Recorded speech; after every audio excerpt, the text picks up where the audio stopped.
Now then, you're very welcome back. So they're underway in Manchester, Man City against PSG. Updates across the evening. On the football show, Pat Nevin will join us. We have events at Old Trafford to discuss. And then, very sadly, I'm sure you saw the passing of Alan McLaughlin. Did a lot of radio commentaries for us here on Off the Ball. 54 years of age, too young to go. Packy Bonner, Andy Townsend and Ray Houghton will all join us to pay tribute to their former teammate. I have a studio guest for the first time in a very long time, but we do make exceptions for Taoiseach Micheál Martin. You're very welcome. Thank you very much indeed, Joe. No, it's great to have you in. You have been giving us a lot of bad news over the last couple of months. The story is starting to feel a bit better at last, thankfully. Am I right in saying, looking at case numbers, it's not like they're plummeting? This B117 variant is very transmissible. Really, if we didn't have the vaccine, where would we be right now? Nowhere fast, I suspect.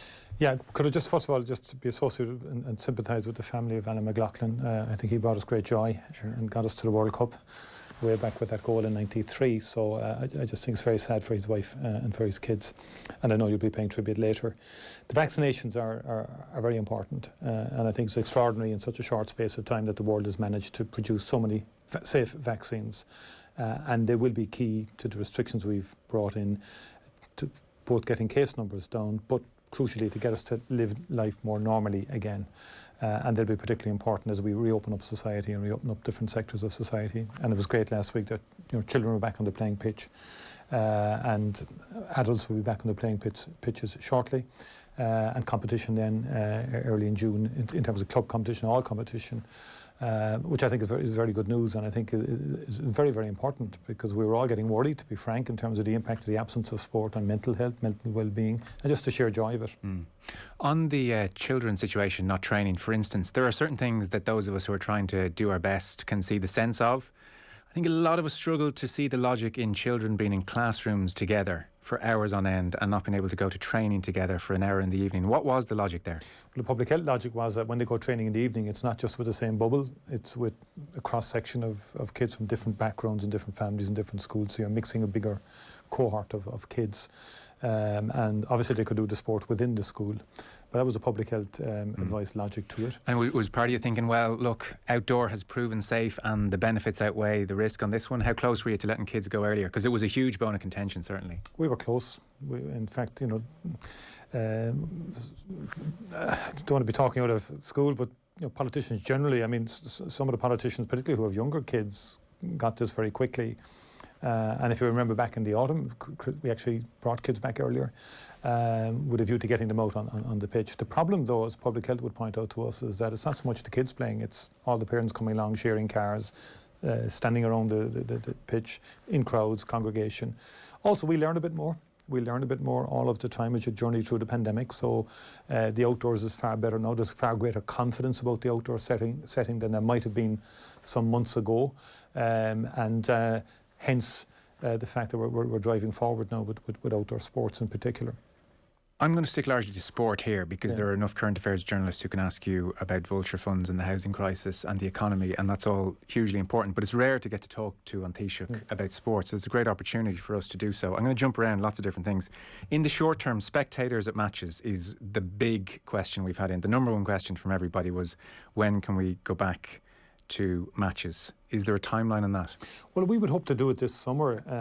We're going to trial, certainly, a number of events. And I know Jack Chambers is involved with a group. There was a group came together, IRFU, FAI, GEA, chaired by Martin Murphy, a working group of the Aviva Stadium.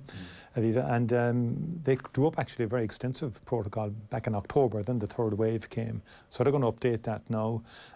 We've had the Professor Mark Ferguson's report on antigen testing. We have the vaccinations. So we will be trialling some events. I think you're probably looking at July. And the government is working up plans now and over the next number of weeks towards that end. Okay. And also learning lessons from what's happened in the UK and what's happening in other jurisdictions to see how we can get fans back in a safe way. Yeah, and so it won't be a case in July you have to have been vaccinated to go to a sporting event? Well, I noticed in the UK they've done both vax and unvaccinated people coming in segregating them. So we will look at different options in that regard. Okay. And because there are issues around that too in terms of people's entitlements and rights and so on. But initially we'd like to trial it and get that right, and then hopefully be in a position to evolve in terms of fans being able to turn up and spectators turning up at different fixtures and different sporting events. Okay, because I know Leinster wanted to try an antigen testing event to allow 2,000 fans at the RDS for a game against Ulster. They'd be 2 metres apart, face masks worn, specific entry and exit zones, all that kind of thing. That was rejected. So what are we waiting for on that front in terms of antigen testing events? Basically, the public health advice has been like May and June. Let's get the numbers. Let's keep the control on the numbers, which we have. There's real concern about the B117 variant in terms of its transmissibility and how the numbers could go wrong again, as we've seen in other countries. Get the vaccination to a certain key levels, critical mass, and then we're much more confident about doing these things. And that's basically the thinking. Okay. Also then working with the sporting organisations. There are draft guidelines there. All those the major associations have put a lot of work into it.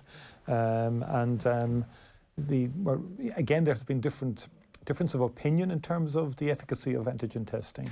Yeah. But the Professor Mark Ferguson report has been published. The Minister of Health has endorsed it. It is a signpost in terms of how we're going to travel in terms of its utilisation to facilitate,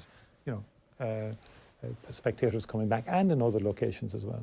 Okay, so you are on board with that, because it's funny, one of the messages we got in, and a few people were asking about this, but Cliff Byrne, I think, put it best of everyone. He said, why has your government steadfastly refused to embrace the role of antigen testing? You've rejected out of hand the excellent Leinster rugby trial match at the end of May, yet the Crucible at full capacity for the snooker, the Carabao Cup final had spectators. Please explain your logic. This is not just about the opening of sport, but society in general, the arts, dining, travel, etc.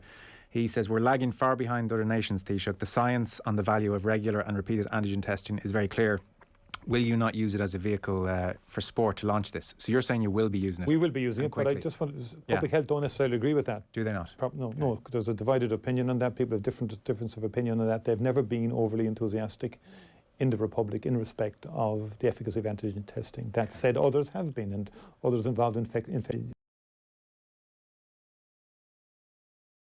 actually, that report came forward as a majority report saying let's press ahead and use antigen testing in certain circumstances and contexts, and we're going to do that. Okay. And we're going to do it with all the sporting organisations so that we get a common sort of set of guidelines to deal with this. Just one last one on the short term before we maybe talk about sport more generally. Indoor sports, I know basketball feels very forgotten. I know in swimming, I was reading 35 swimming pools have closed permanently. That's 10% of the swimming pools in the country have closed permanently. Just a sense of the damage which has been done. Well, we will be doing, I think, swimming pools in those in June. Okay. Yeah. Badminton, sports like badminton who don't get the press coverage maybe they should. I know they've lost 10,000 players, lost 200 grand in joining fees. So swimming pools in June. The timeline on sports like basketball, badminton, the indoors. Indoor area is going to have to be next, but I mean, the NEFID and public health has been very clear. Like the summer would be outdoors. We've got to keep control of this. We don't want to ever again go back to Christmas. We are making great progress on this because of the vaccination combined with the restrictions we've brought in. We've taken the pressure off our hospitals and so on.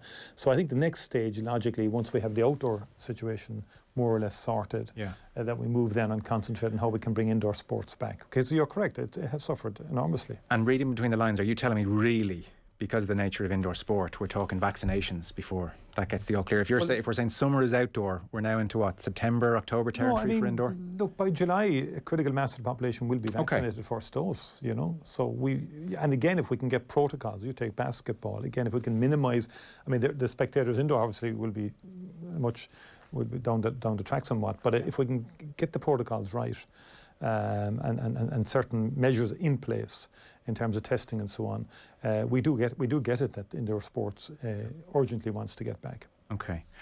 Let's talk more generally sport. There's a couple of people wondering if your son gets a sporting prowess from you. No. Okay, cleared that one up.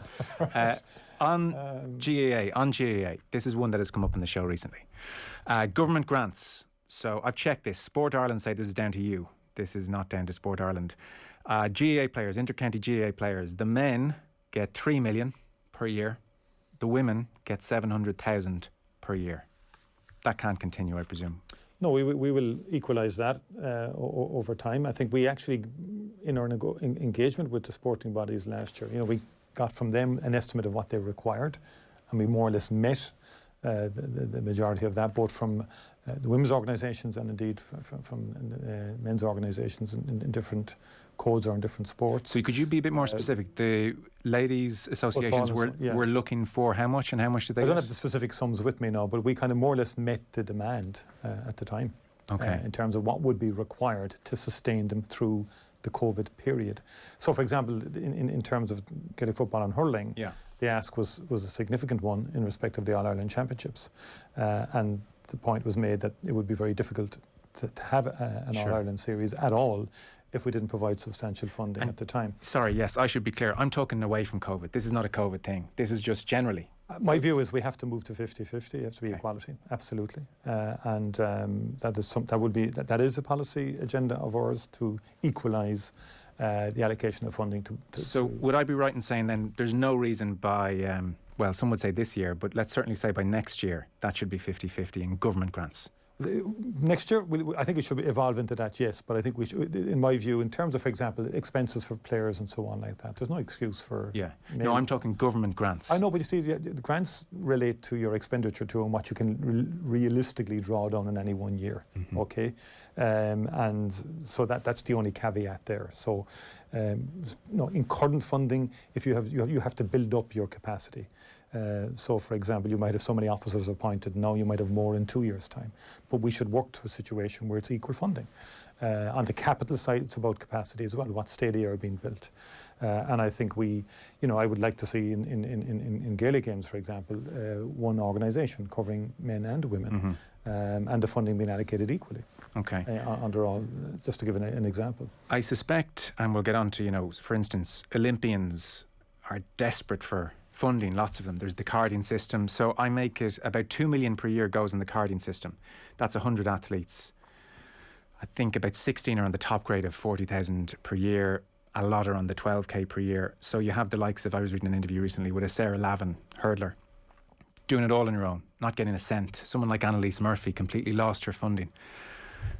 Not 2 million a year. Next, for instance, to GAA inter-county players, male players, playing for this very robust, commercially successful organisation.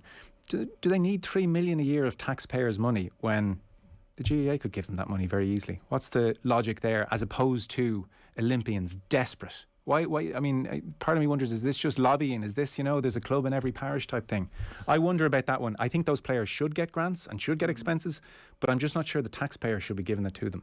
Well, the scale of the large organisations is such that they are in every parish. That said, though, I would agree with you and would be very sympathetic to the idea of doing more for the Olympians, or not just those who are at Olympic standard right now, but those 5 or 6 years back who have the potential to be Olympic standard and who need a lot of resourcing to facilitate their continuation in the sport and their participation in the sport, because the level of application of it, in many instances, their entire lives are devoted to the pursuit of that sort of level of attainment. Because 2 million per annum in the carding system is not much. No, it's not. No, and I think people shouldn't fall out of it that easily either.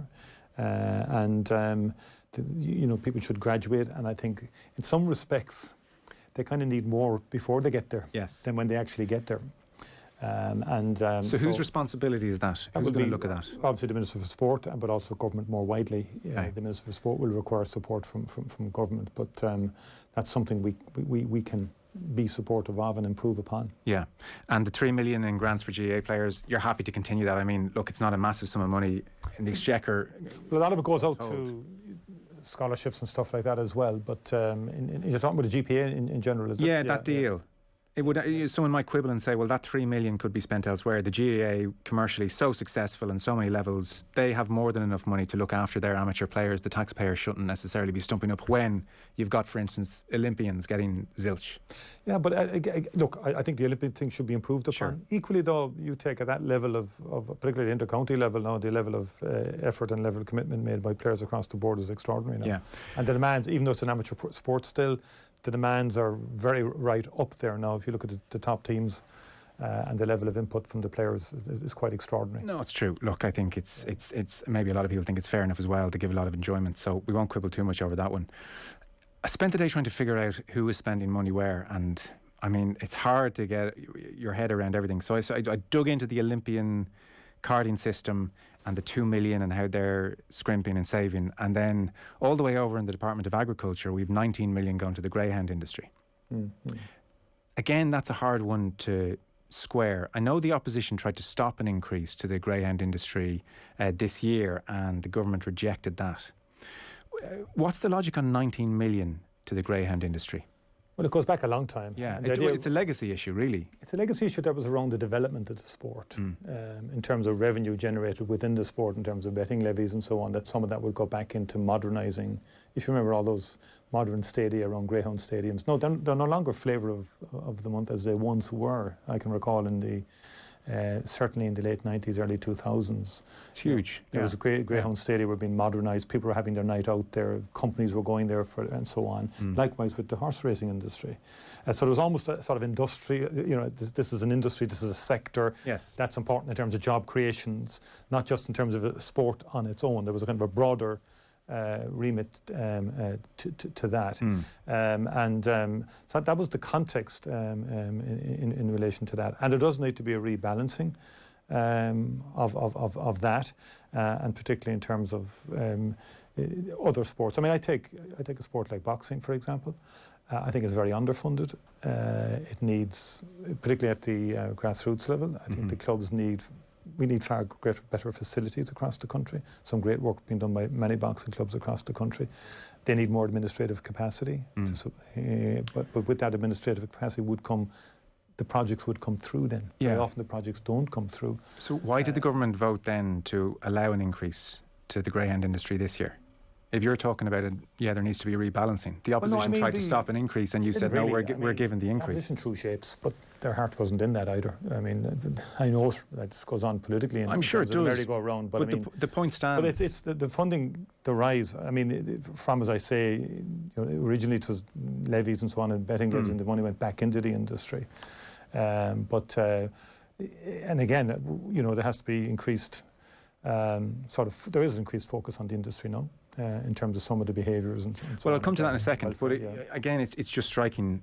The opposition may have been throwing shapes, and I'm sure politics is politics, but again, your government rejected their effort to try and stop the increase. But that didn't come out of the pot of Sports Ireland, or it didn't come out of the pot of the Sports Department now, It's very hard to make sense of, there's no coherent, there's a lot of people out there who, for them, that is their sport. I get that. Across the road. Well, I'm not sure, a lot of people don't get it. I mean, I'm not a big Greyhound fan, but I know in Cork City, Greyhound racing was a huge thing. 19 million's a lot of money. 19 million's a lot of money. On the behaviour you're talking about, so the RT Investigates programme, 6,000 greyhounds allegedly killed per year because they weren't fast enough. 10 times the number needed are bred. So this was an Irish Greyhound Board report. They paid 100 grand for this report, never published. And in their own report, they said from an animal rights perspective, it could threaten the very existence of the industry. So they knew how serious this was. What's been done there? How many are being killed a year now? Do we know? Have we looked into this? Yes, I mean, first of all, there's a lot of focus in terms of animal welfare, in terms of the greyhound industry. And I think they know, to be frank, would be on borrowed time if that hasn't been dramatically improved, or any further revelations of that kind emerge. There would be serious repercussions. It's unacceptable. Yeah. Absolutely unacceptable. So would you have any idea how many have been killed in the last year? I don't have it right here. And have we are the government actively looking into that on top of that? Yes, both agriculture and in particular would be very conscious of that and would be very focused on it, particularly in terms of alternative programs to protect animals who don't make it, obviously, or dogs who don't make the grade, that they wouldn't in any way be harmed, and that there would be alternative pathways, if you like, for the animal in particular and for the dog in particular. And how will we know improvements have been made? Well, I think we'll know in terms of both the adherence through the systems within agriculture itself and within the Greyhound Board, and by concentrating and maintaining our fococus on it. Will it be published anywhere so we can check it and verify it? Yes, obviously. I mean, the annual reports from the Board and so on like that, and Department of Agriculture itself.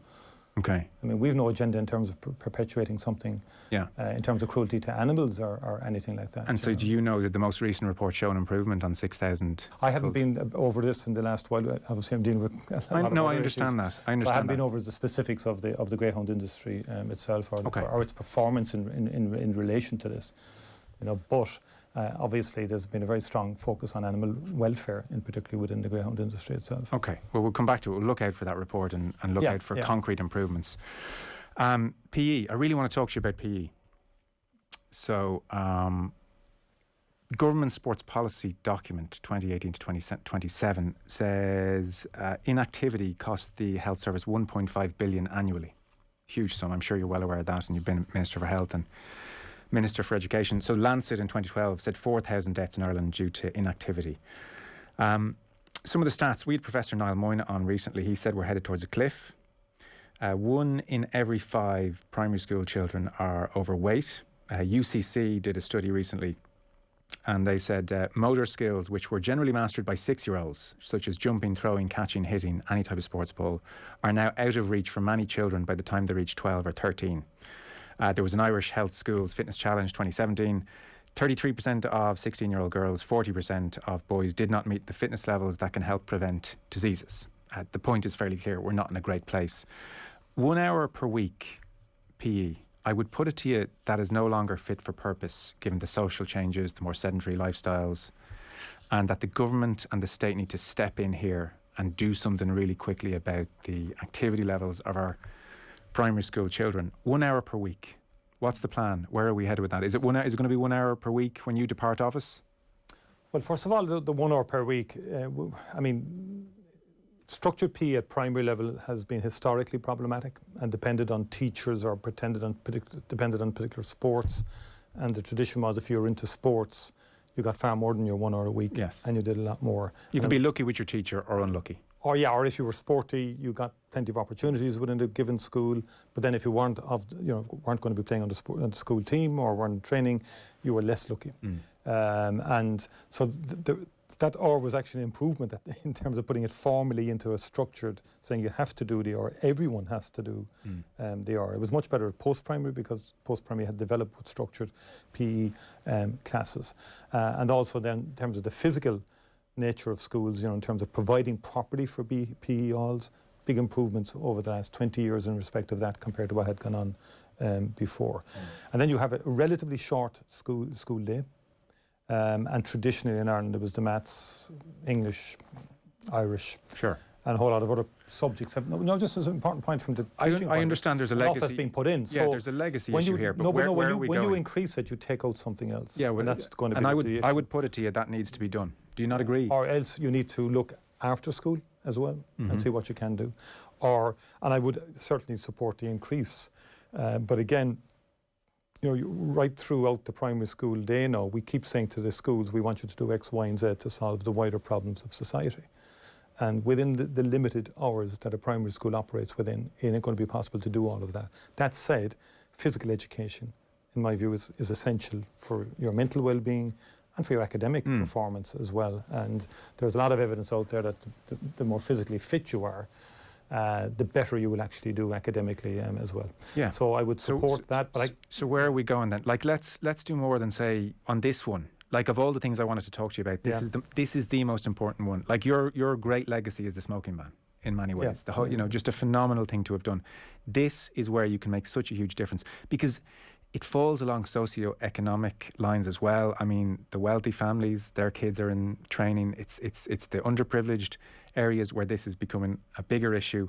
Like 2013, France, I know they have a longer school day and longer school year, but you'll take the point. France, 108 hours per year PE. Austria, 102 hours per year PE. Portugal, 90 hours. I'll skip the rest. Ireland, 37 hours per year. 4th worst in Europe. Yeah. That's not good enough. It's a time bomb. Yeah. It's like you're talking about priorities and we've got to sort this out and you've got to take something out. We have to take things out to stop this situation continuing as it is. Where are we going to be in a decade? But we also have to bring in more structured PE, in terms of the way the primary cycle develops.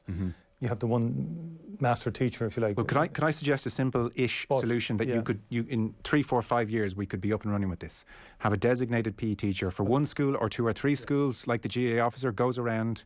I mean, you could train them, get them out the door within 2, 3 years. That's what I was coming to. Yeah. I think you're going to need that at primary level to get the buy-in of schools and to get the consistency in schools on a year-to-year basis, and not just be depending on the one teacher. If that teacher moves on or that teacher moves to a different area, then it falls down. Yes. So you will need that structured kind of PE input at primary level and additional hours as well. to get to up our performance in respect of that. And I think one of the great negatives of our performance has been our focus on the sports side of PE and on the game, so to speak, to the neglect of the wider aspects of physical development, fitness, linked into nutrition and well-being. I've met Neil Moyne, I've discussed this with him, particularly at second level, and his ideas around that and education more generally. His view, I think, he had a view generally that you should combine it into a sort of a sports science or type of program at second level, for example, where you combine a number of disciplines in terms of people's appreciations of the multidisciplinary nature of a lot of this. But at primary level, I get your point here. Yeah. And teachers, this isn't attacking teachers, they text in and say, have you seen our curriculum? Do you think we can fit everything in? So I get that. But I'm not so sure we all do that, because I'm in the Dáil a lot. I've been in the Dáil for quite a number of years now, and invariably someone will stand up and say, I think the schools should do the following. But on physical education, I take your point. It's not an extra. It's a core part of our everyday lives. It's a core part of who we should be. And so give us the commitment. Genuinely, give us. But I'm not going to say something off the top of my head here, because what would you think? Because it's easy to say it here. I know how this works. This has to go through the curriculum body. It has to get. Well, you see, now we're getting to it. But you have to get buy-in from. And so why can't we get buy into this? Why can't we get buy into this? It needs to be integrated, as we said, in terms of teacher allocation, in terms of developing a new qualification for primary, whereby you would have a cohort of primary PE teachers who, as you suggested, would either be shared between schools, the smaller schools in rural Ireland, or, for example, one per school. But wouldn't you agree, very solvable, very doable? Well, it is. Yeah. It is doable. So the frustration here is... For example, we didn't do it quite like this, but we did science. I can recall we didn't have science in a formal way on the curriculum. Right. I brought in the last primary school curriculum back in 1999, and therefore that was a radical curriculum in its I'm sure it was. No, but it brought science, and it gave, for the first time, it gave a structured timeline to PE. Up to then, it didn't have it. Yeah. No, so that's not we are no good. So we're now 2020. Far behind. Yeah, and it's commendable when you brought it in, but we're so behind. So what are we saying here? You're saying what's going to happen now? If we talk in 4 or 5 years, I mean, I know there's problems, and you have to get it through, and you have to do this, and you have to get buy-in. But like, people don't want to hear that. You know, you agree it's a no-brainer. I agree it's a no-brainer. Everyone agrees it's a no-brainer. So. Well, it needs to be adopted as government policy. You need to put you need to put in place then the mechanisms to achieve it, on both the personnel front, getting the people trained, and so forth, and then actually reorganising your curriculum, which we're going to have to do, and that can be done, but it's not done just by one announcement. But I think we can show leadership in that regard and say we're going to do it, and then set and train the modus operandi for doing it, and the how of getting it done. And why hasn't that happened already? Well, it hasn't happened already because I think, as I said to you earlier, progress is made on a gradual basis. I think that what that teacher said to you, it's one of the most difficult challenges in education is dividing up that school day. And it's a short. When I say short, I mean we have a number of objectives ranging from science right across to, for example, CSPE. In terms of the health and mental well-being of students. We want schools to do well-being classes. We want schools to do more on mental health. And likewise, you have the core subjects then, in terms of the maths, the English, the Irish, the geography, the history, and then the science curriculum, which has been a big innovation. And so, for example, we would have brought back in the late 90s a pilot program in modern languages, which was done after school. I'm not saying great things haven't been done. No, but not that. What I'm trying to say to you is that the school day only allows for so much. I know. So that's the real kernel of the issue. I accept dividing that. up And your yet primary school we day agreed this is so important. So tell me how this works then, because you know politics better than me. You're saying you're going to have to. You're using words like mechanisms in place and no, you do talk this. The basics. If you're a minister for education, and this is something you want to do, you have to work with the education training colleges to say, okay, we want a certain cohort of teachers coming out of your colleges that are able to qualified to teach. And how quickly can that happen in theory? Qualified to teach primary children. Yes. How quickly? Big difference to post-primary. Would really, and it would be a degree qualification. That's 3 to 4 years. Great. Just to get the qualification going. You could adapt to current programs that are in place. Even some of the colleges. Even 3 three, 4, 5 years is a great result. I mean, in the lifetime of a state, it's the blink of an eye. That's in the personnel, the teachers, right? The next part, then you'd have to do a curriculum piece. That can be done during the 3, 4 years of training the teachers. There's no reason why in 5 years this can't be done. Yeah, exactly. I mean, it can be done. I'm not disputing. And who's going to do it? Government will have to do it, and ministers will have to lead in respect of it. And you asked the question, how does it get done? That's how it gets done. So there's no reason why in 5 years, which is the blink of an eye in terms of the lifetime of a state, it is a failure. You could have specific provision for PE. Yes, you could have. And it doesn't have to be every day. We can get up to 3, 4, 5 hours. That's a 5-fold increase. I just don't. You could. Very quickly. You could. Okay. Yeah. Not disagreeing with you. Right. So can I trust that you're going to get on it then? I get on it. Yeah. Okay. Yeah. We'll have a chat in 5 years. Sooner, before that. Okay. Right, a couple of other things. I know you're a busy man. I have a few things. I'm not going to get to everything. This is the nature. This should be a relatively quick point. I was driving in today and I was thinking the swimmers of Dublin can now not go for a swim for the next 2 days because it rained. So over the last 4 years, 9 million cubic metres of untreated sewage and stormwater into Dublin Bay. I didn't know what that meant either. It's about 74 Olympic swimming pools worth of sewage straight in. So beaches.ie, the advice there is, if it has rained, if there's been heavy rain, do not go near the water for 48 hours. SOS Dublin Bay, 20% of bathers they surveyed have been ill from swimming in Dublin Bay. I know there are works promised or maybe even started. When is that situation for the outdoor swimmers of the country going to be sorted out once and for all? Well, there has been massive works in terms of sewage treatment plants. Now, in Dublin Bay, it's particularly problematic. Outside in other parts of the country, less problematic. But sewage treatment plants there's huge capital money going into Irish water in towns all over the country. We can't do it quick enough.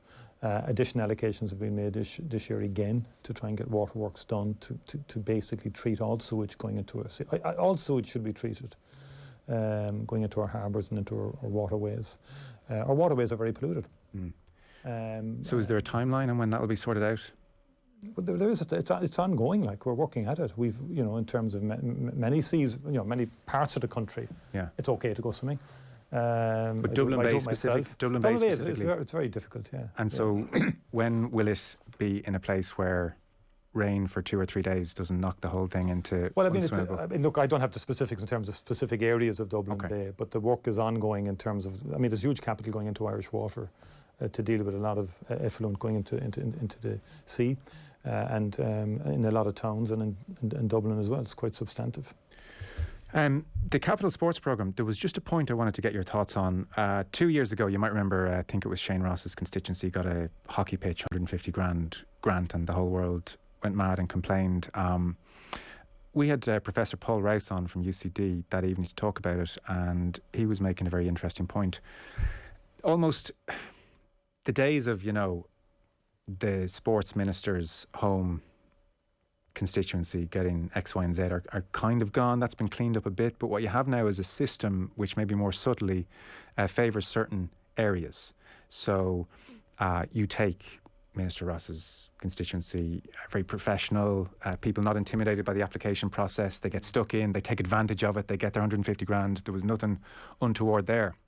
But that same conversation, Paul Rouse made the point. South inner city of Dublin, population with an area of 50,000 people. There is no playing field. There is actually no playing field at all. There are 10 primary schools in South inner city Dublin with around 2,500 students in those schools. There is not one blade of grass in any of those schools. They have no playing facilities, no GAA pitch, no rugby pitch, no full-size soccer pitch, nothing. End quote. Which really brought it home to a lot of us that there are the haves and the have-nots, and there are areas which are falling down. So that is where I would put it to you. The Capital Sports Programme probably fails certain areas of the country, and they need more specific help. Like that's South Dublin inner city to have that situation. I met some of the clubs. I think Dublin has a problem generally. I mean, I'm not just saying this in terms of land availability. Sure. Some of the more successful clubs in Dublin don't have proper pitches either, soccer or GAA or rugby. I mean, it's very, very tight, land prices and so on like that. In Cork, we did it, I'm not just saying it, the local authority was way ahead of its time. And we were able to match. We take the Mahon Peninsula, for example. When that tunnel was built, 6 or 7 or 8 clubs, all codes provided for, with some very fine pitches there. I think there has been some great work done with the capital programme. The rapid programme in its earlier days in the late 90s and in the 2000s, which was disadvantaged areas, basically would get higher points in sports allocation points, just automatically with the system. And also we worked to make sure that disadvantaged areas, combining with the schools and the sports club, would get a super hall or a super project.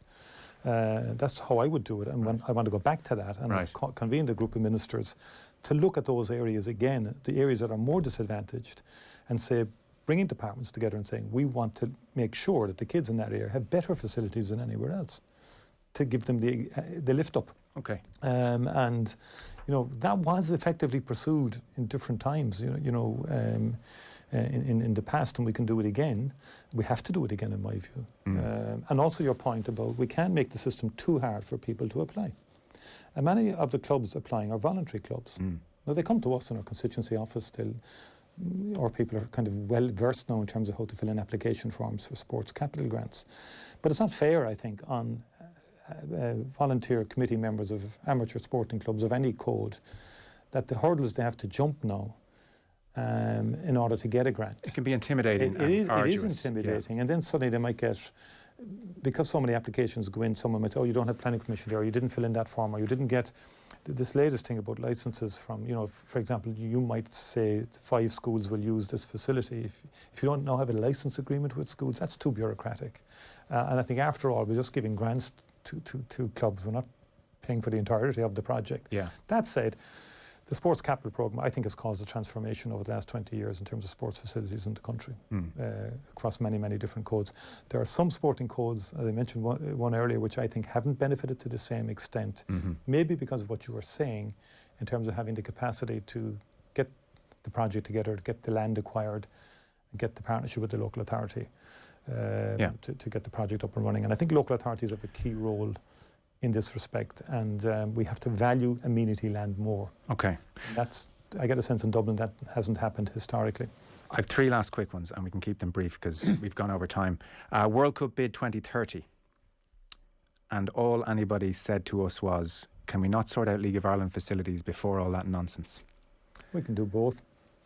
I would have been involved in Turner's Cross soccer pitch long before any of this, where we built up Turner's Cross as a playing facility.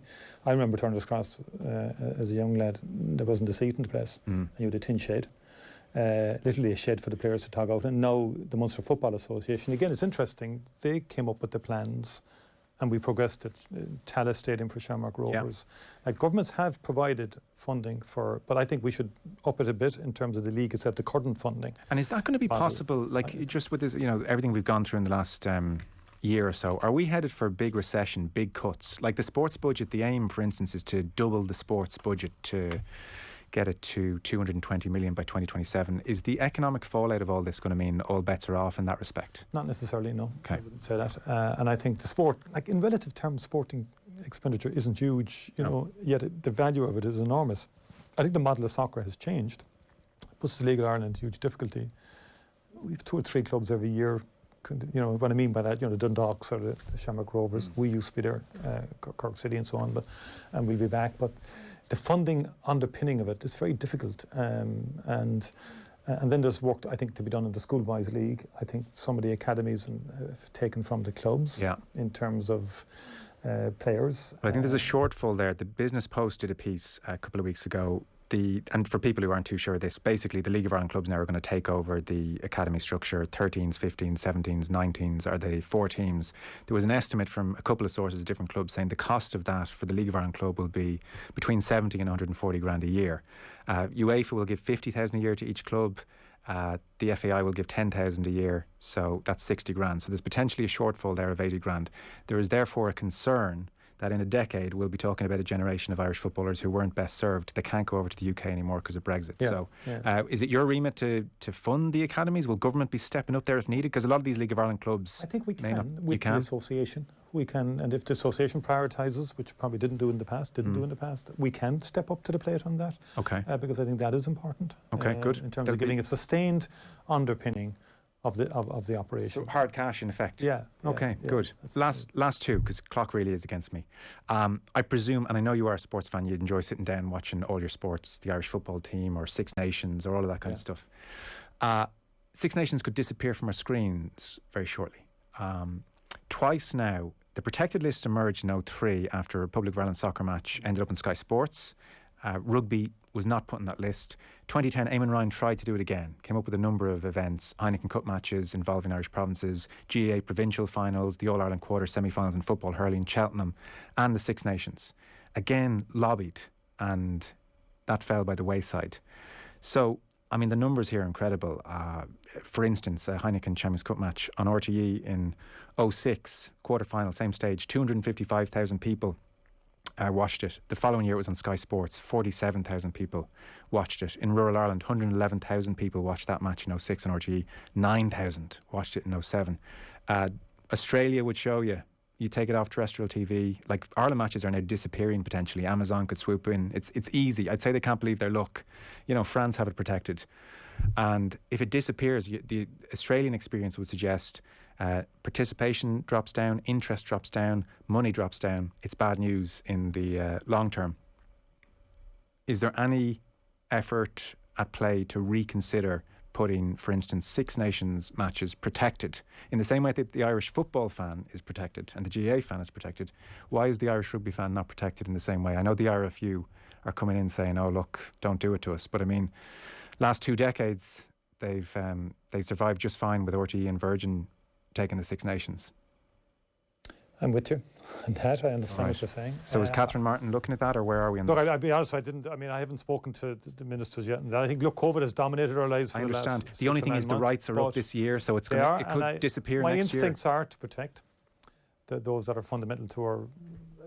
I think the Six Nations is something we've watched since we were children, whether we were rugby background or not. It gets 1 million people, the big matches. So it's like the FA Cup final, it's like the All-Ireland final, it's like a whole load of... Is that legally possible? Can you get There are challenges to that, but I think there are certain events that are iconic and that are national, that we should protect for Sean citizens, so to speak, or for the ordinary citizens. The bidding process is on this month is the only thing. So is there any? There's no time to sort it out for the next rights? Probably not. I mean, I'm just you've hit me with this now, and I just given you where I feel my sympathies are, and where I would be disposed towards doing is protecting. I don't like the erosion of this, even within the GAs, but I don't like to see it. All the organisations want to allow them, because of funding and so on like that. But so you don't like the Sky deal in GAA? I'm not a fan of it. No, never have been. I believe in the punter underground getting an opportunity to see this, on their terrestrial channels. That would be my view. Okay. I've always been of that maybe it's some describe it as old-fashioned and out of the times and all the rest of it. But there are certain things that we should hold dear, and it seems to me that for example, what TG Cahir has done for sport, in terms of club matches, rugby, the sport that you won't see on the skies, but nonetheless have drawn their own audiences, and particularly senior citizens. I'm struck the degree to which they live for it. Well, it'll hit them. Six Nations disappearing. Yeah, it will hit them. It'll hit senior citizens, and it'll hit certain classes of people as well. So you might revisit that. Yes. Yeah. Very last one, and you mentioned boxing.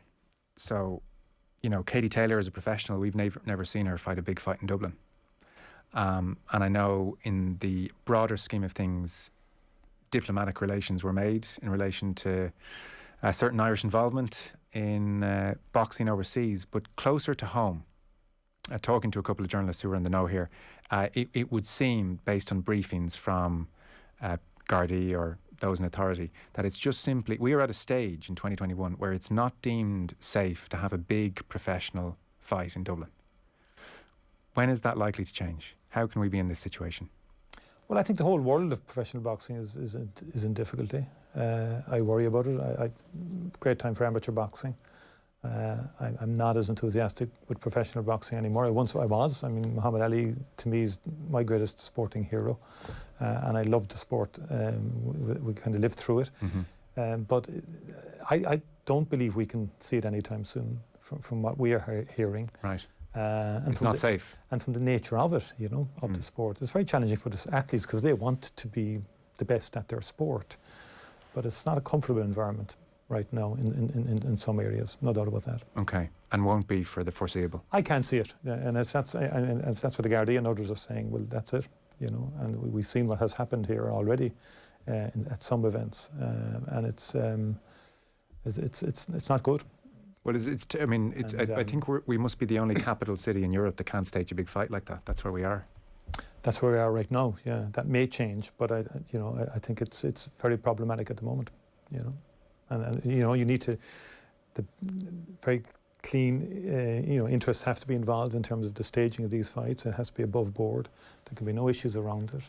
And I think for the sake of the athletes as well, in terms of their pathways, and they getting something out of it for the longer term, for them, that's important. But for the safety of fans and for everybody concerned, it's not on at the moment. Okay. Thank you so much for coming in and taking questions on all manner of things. So I know I was throwing different things at you on Taoiseach Micheál Martin. Very much appreciated. Thank you very much indeed, yeah. Thanks for coming in, yeah. Off the Ball on News Talk.